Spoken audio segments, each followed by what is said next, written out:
All right, so today we are doing a long-term review of this carry-on. This is the Sterling Pacific 35-liter cabin travel case. Let's get right into it. Hey everyone, welcome back to the channel. If you're new here, my name is Desmond. I make content about tech and travel gear, and we are talking about, again, one of my favorite topics, carry-on suitcases. This one in particular, this is the Sterling Pacific 35-liter travel case. I've gotten a ton of questions about this suitcase since I got it almost a year ago. And today I want to talk about my long-term review, thoughts, how it's held up, and let's walk through everything you need to know about this particular suitcase. So before we jump in, I just want to start by saying that Sterling Pacific is the sponsor of this video, but again, all of the opinions are my own. They did send me this case over a year ago for my honest review, and that's what I'll be talking about today. Jumping right into build quality and materials, as you can see here, this is a full aluminum suitcase. This is the 35-liter size, which means it's perfect for carry-ons. It will fit in most, if not all, US airlines. I've also successfully gotten this into the overhead compartment of international flights, which notoriously have much smaller storage space. So this thing has been able to go everywhere with me. Size has not been a problem. Now, build quality is probably the biggest thing that stands out about a Sterling Pacific suitcase. It is really, really well made. So this is made from a combination of really high quality materials. We have 5052 aluminum. I'm going to talk more about that specific type of aluminum in a second. We've also got full grain Italian leather handles on the top and on the side. We also have really nice rubberized feet on the sides, on the bottom, and finally a combination of materials that make up these large, really comfortable urethane wheels. So like I mentioned, this is made from 5052 aluminum. So what does that really mean? If you've seen other reviews, we kind of just rattle that off. It is an important point I want to call out. So I don't want to mention the exact type of aluminum without giving you a little bit of information about what it is and what that means. So I'll first start by saying I went down a bit of a rabbit hole researching 5052 aluminum. The things that you do need to know is it is incredibly sturdy. It is very robust and it's very durable, and it's one of the stronger aluminums that you can work with without heating it, which means that under the right amount of pressure, you can press this into the perfect form. As you can see, you've got some beautiful ridges here. You've got really good, solid shape. So this is an aluminum that is both easy to work with from a manufacturing standpoint, but incredibly durable and incredibly hard and difficult to break and destroy. So again, what does that actually mean, right? Those are just words. A lot of things are hard to break and destroy. So I'll give you a little bit of information. For 5052 aluminum, this has a yield strength of about 28,000 PSI and an ultimate tensile strength of 33,000 PSI. So what's the difference between yield strength and ultimate tensile strength? So yield strength is the stress that you can place on a material before it begins to deform. For example, to press this aluminum into these ridge shapes and the shape of the suitcase, you would need at least 28,000 pounds of pressure per square inch to get it into this form. And ultimate tensile strength, that is just the maximum stress a material can withstand before breaking. So 33,000 pounds of pressure per square inch is required in order to break 5052 aluminum. So again, for a lot of you, just random numbers. So let's go ahead and put that into perspective. 33,000 pounds of pressure per square inch. You would find that at about 73,000 feet under the ocean. That's pretty deep, obviously, and again, to put that into perspective, the Titanic, I think, is sitting at about 12,500 feet in the ocean at the moment. You can imagine the amount of pressure you would face getting that low. So, I don't know, just some interesting tidbits. I went down a bit of a rabbit hole, but I didn't want to say things like 5052 aluminum without giving you some context as to what that actually means to the construction and durability of this suitcase. Okay, so now that we're done with the pseudoscience lesson, it goes without saying that this is built very well. The aluminum being used is high quality, it's durable. The latches being used on the suitcase also have a similar level of strength, which means that the structural integrity of the suitcase will hold up to a ton of abuse no matter how many flights you take it on. A few other things to call out: the high quality Italian full grain leather handles.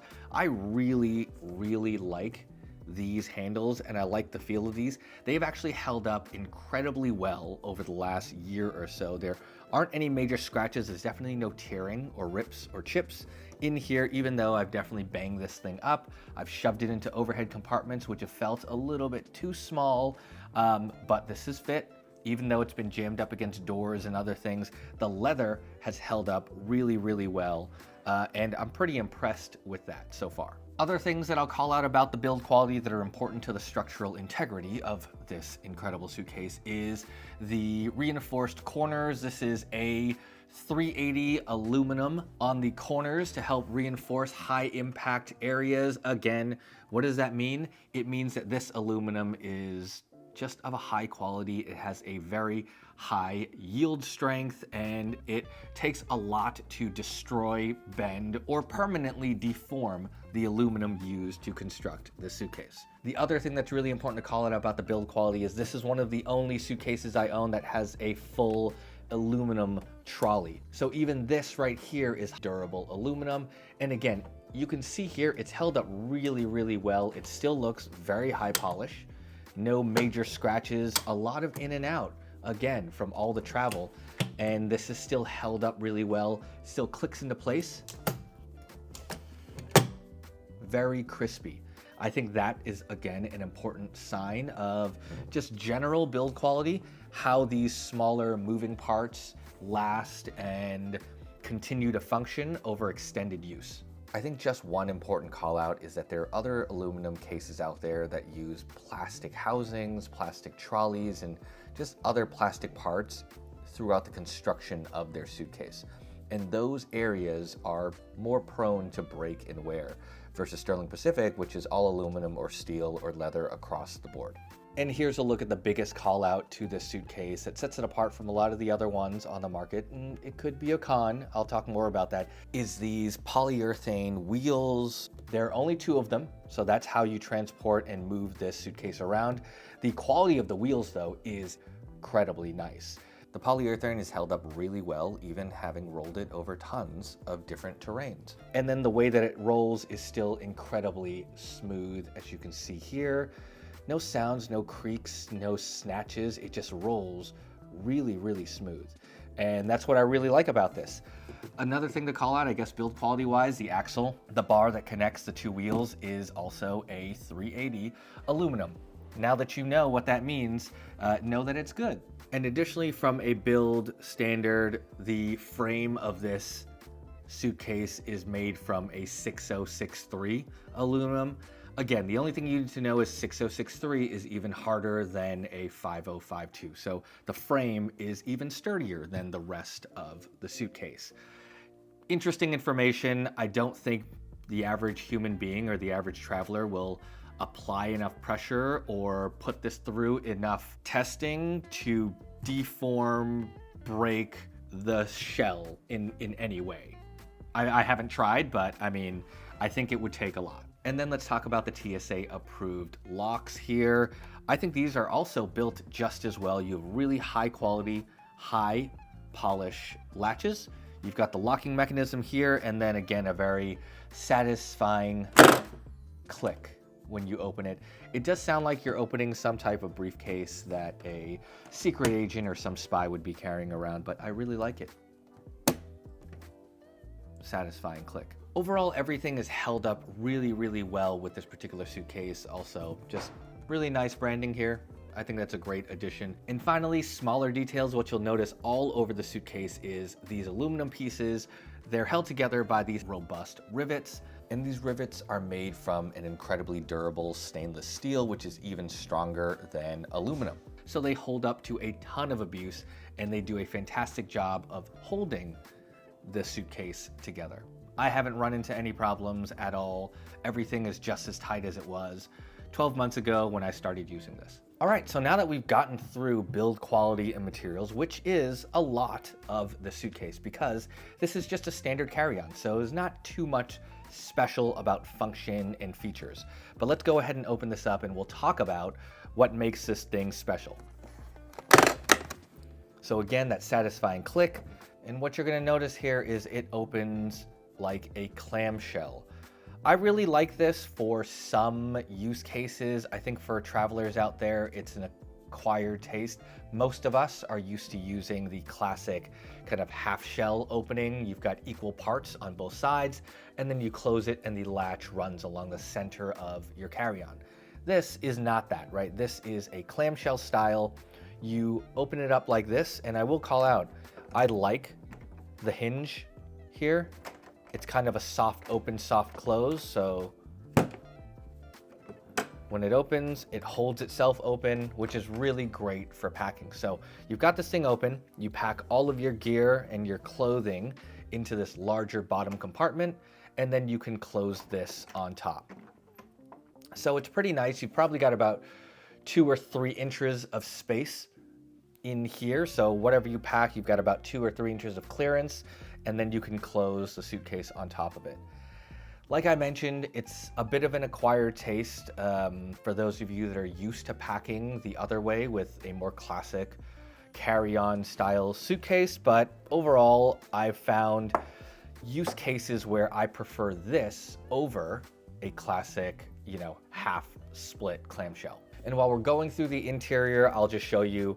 The interior is held together by 2 crisscrossing straps. You've got a high quality nylon fabric with this really highly polished, high quality metal hardware. And they click right into place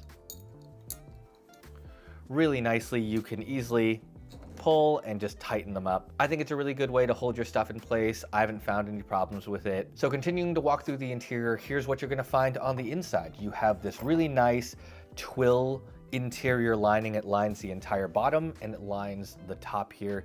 You've got a mesh pocket with a nice smooth zipper, and then you've got a leather logo right here. Overall, I like it. I think the interior color looks great. It matches the leather really well. It adds to that high quality, refined look and feel that Sterling Pacific's going for.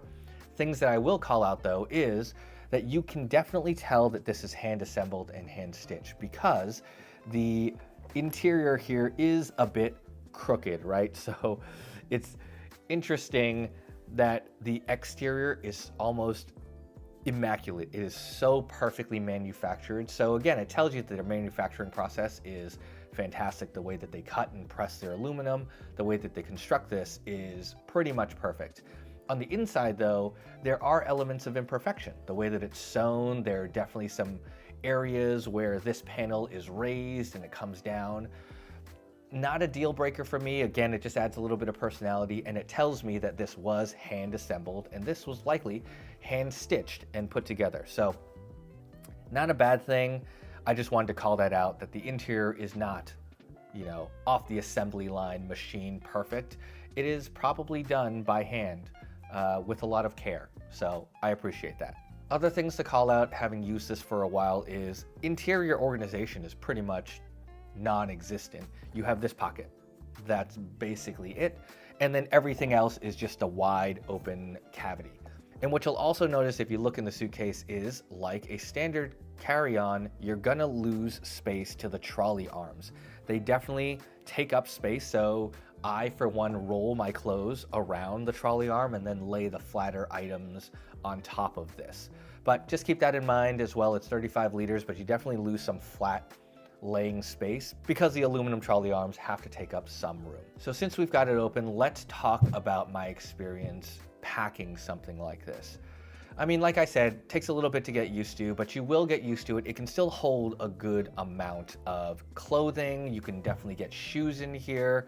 What I actually use this suitcase for is when I'm traveling with camera gear or things that are relatively fragile that I don't want to have in a backpack or I don't want to throw in a check bag. The reason I do that is because I can put all of my clothes and all of my stuff in this bottom section here.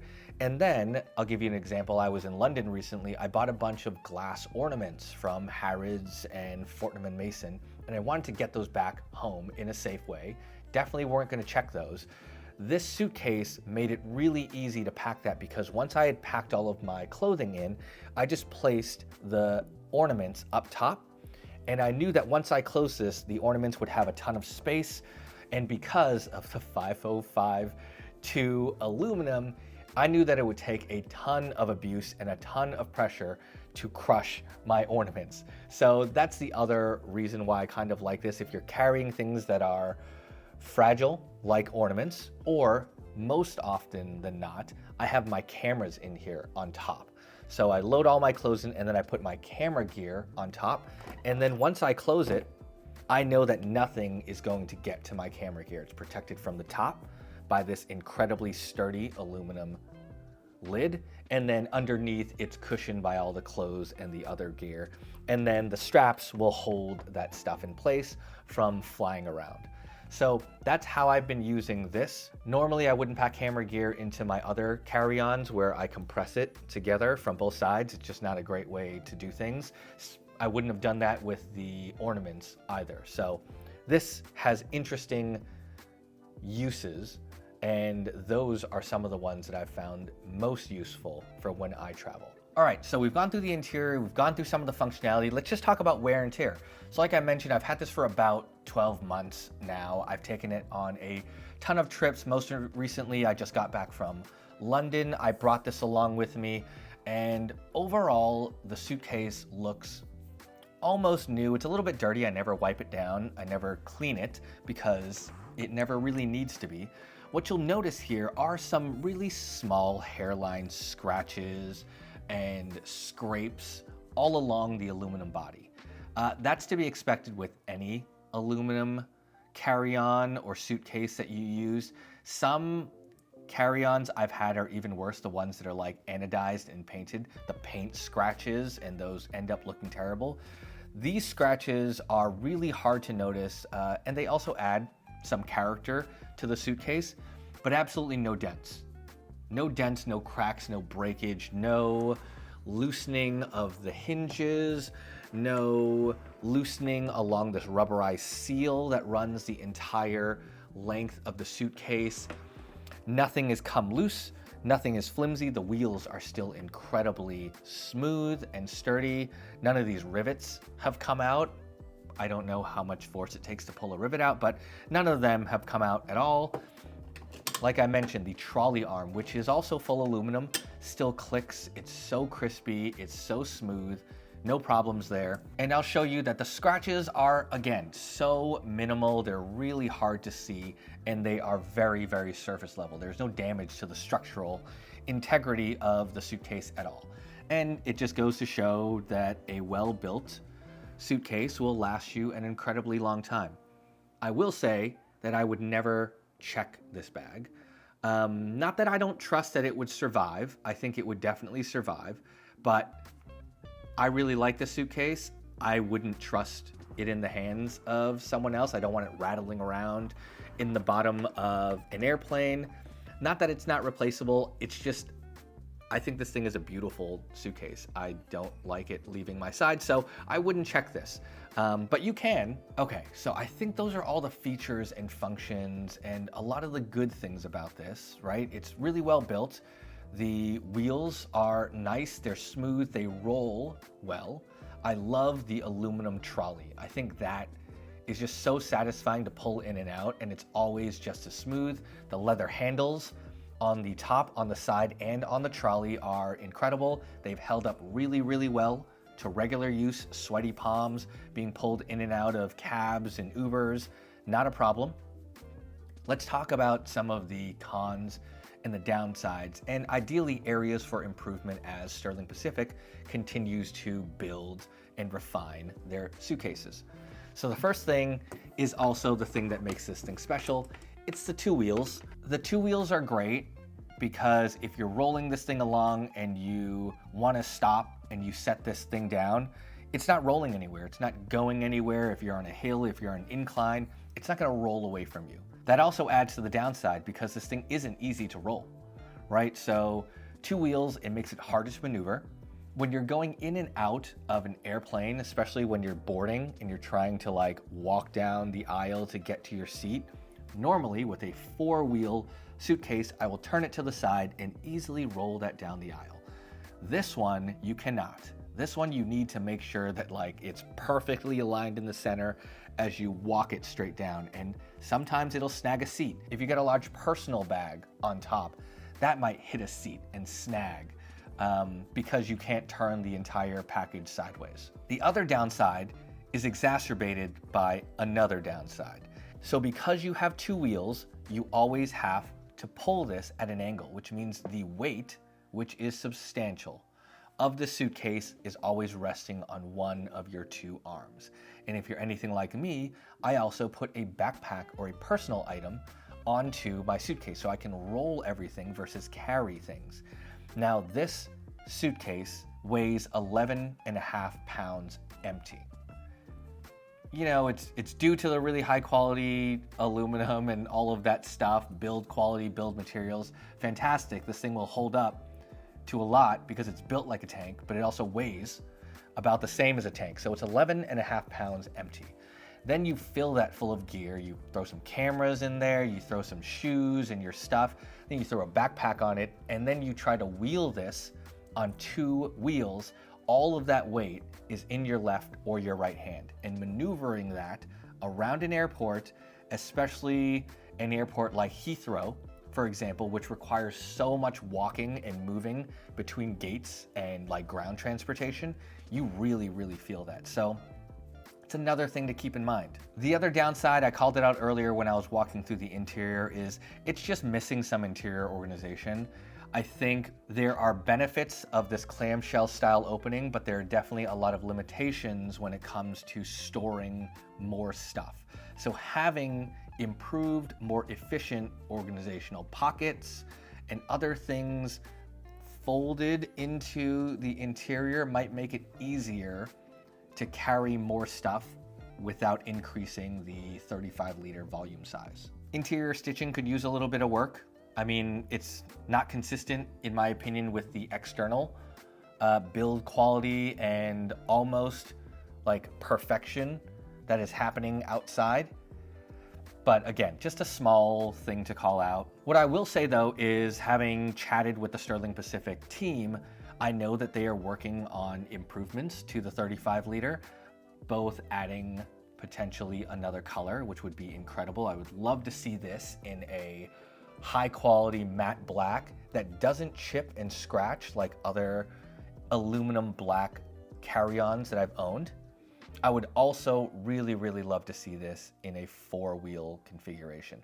That's probably going to be the biggest hurdle for most buyers, is if you're used to 4 wheels and the convenience and the almost weightlessness that it adds to your carry-on setup, 2 wheels is going to be a very jarring difference because you are going to be supporting a lot of the weight of your suitcase, versus with 4 wheels, that thing basically just rolls along itself. You can throw a kid on it, you can throw a backpack on a 4-wheeler, and it'll just roll just fine, and you will not inherit the weight of your stuff.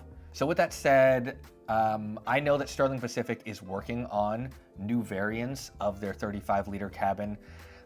There are pros and cons too with a company like this. Is I know that they are perfectionists, as you can tell from this output, but that means that the process to create a new variant, a new color, takes equally as long. I know they go through a ton of testing. They do a lot of like rigorous customer testing, field testing.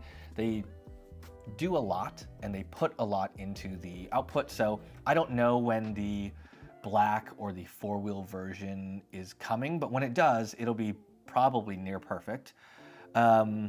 With that said though, this is probably one of the best built and best looking carry-ons on the market from any brand that I've owned. If it's Rimowa, if it's Tumi, if it's like more affordable brands like MVST or like Aerotrunk, I have a ton of suitcases that I've tested. This is always the best built and the best looking. But because of some of the downsides, like the 2 wheels and the weight, it isn't always the one I grab when I'm going on a flight. I have to think about what I pack, where I'm going, and how the travel will be when I want to take this with me. But with that said, I still think that this is a beautiful suitcase. For the price, you're getting what you pay for. I think this is about $14.50. It's the same, I mean, Rimowas, Tumis, some of those come in at about the same price. I think this looks better than both of those brands. I think the build quality is definitely there. Does it fit everyone's lifestyle? Probably not, but if you're in the market for something that looks like this is probably the only thing in the market you're gonna find. If you don't mind the 2 wheels, I'd say get this. It's a great suitcase. I always get compliments. People think it's weird that I say that, but people do stop and compliment your bag. Sometimes you're stuck in security and people got nothing to do but look at each other's suitcases and stare around, and there have been a few occasions where someone in the security line will just say, hey, that's a nice suitcase, man, where'd you get it? So other suitcases I don't really get compliments from, but this one I do all the time and I like that. Anyways, I know this was a long one, but I've gotten a lot of questions over the last year or so. I just wanted to try to cover everything for you. With that said, if you enjoyed this content, hit that like button, subscribe for more just like this. I will catch y'all in the next one.